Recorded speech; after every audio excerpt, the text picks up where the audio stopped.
Well guys, I've had my 2022 Toyota Tundra for about 2 months now. I have close to 2,000 miles on it. I've done a few road trips with it as well. Really used it for the past couple months, and I figured I would give you guys an update video, the good and the bad of what this truck has been like having for a couple months. Let's get into it. So yes, it's still stock.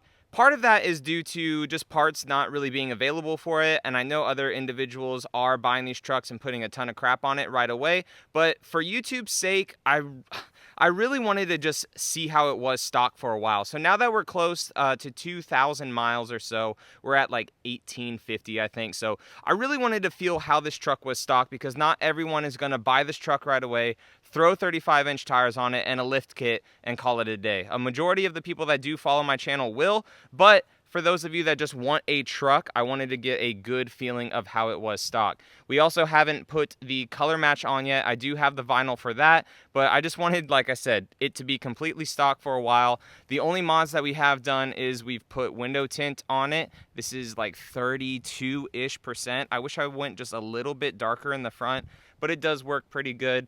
And the only other thing too is these WeatherTech floor mats. So since we are inside, I'll talk about a couple cons that I've had on the inside. The first one being this door card right here. Something in it is a bit loose. I don't know what it is, but when I'm driving, you guys can hear in this clip right here,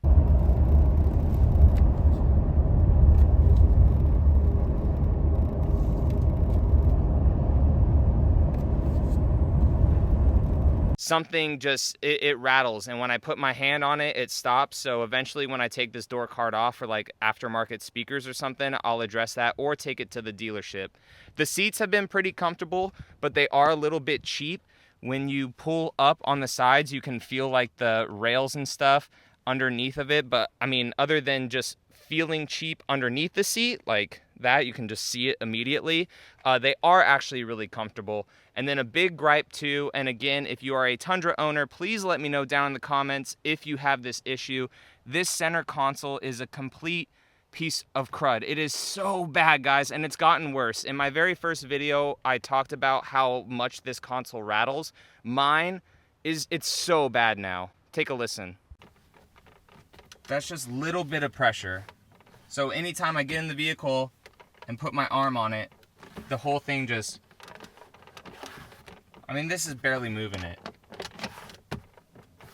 So that center console rattling, it is very nitpicky, but every moment, every single time I get into the truck and just set my arm down on it, and if I go over a bump or something, it rattles, and I know I'm picky and I'm like making a big fuss of that, but that is definitely something that I'm gonna address when I take this truck to the dealership. No other real creaks inside the cabin at all. Like everything is pretty solid inside this cabin. Even the headliners, like everything is pretty solid inside this truck. It's just this door card, of course it's on the driver's side, and that center console is just, I don't know, man. It is not good at all. One last issue on the outside before we hop into the truck too is the fact that there's no integrated step to get up into the truck.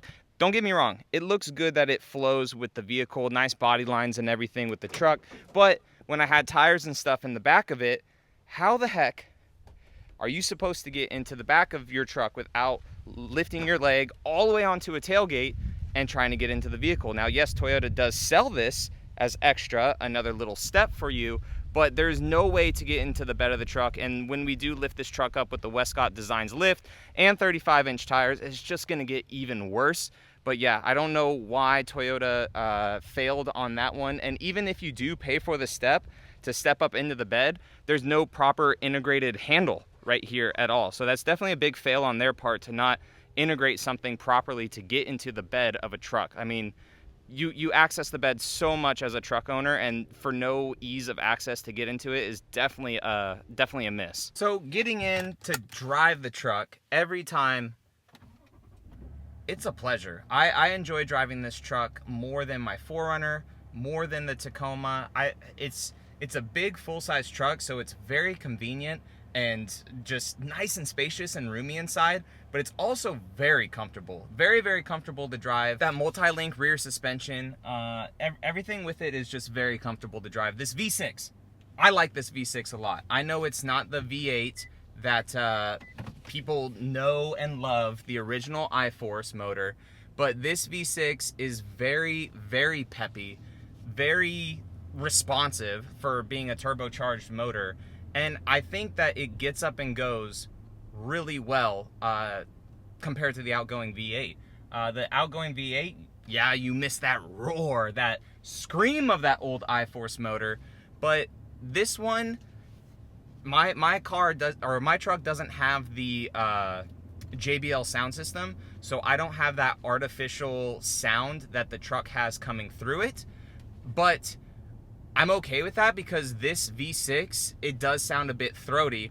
And I even got some TRD air filters, their high performance, high flow air filters, to hopefully get a little bit more throaty sound and a little bit more turbo whistle. Because the turbo whistle is pretty cool. So we're about to get onto a little stretch of road real quick, and I'll just kind of floor it for you guys, just so you can hear, one, how smooth this 10-speed transmission is, but also how kind of throaty the motor is when you actually give it the beans.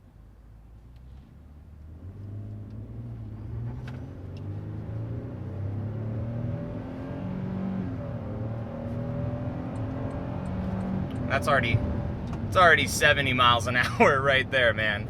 So the truck gets up and goes, no issues at all. I haven't put any weight inside this truck yet to really tow with it, but everyone on the forums, everyone on the Facebook page, everyone that has towed with this truck has been significantly surprised. I'm averaging 18.6 miles per gallon.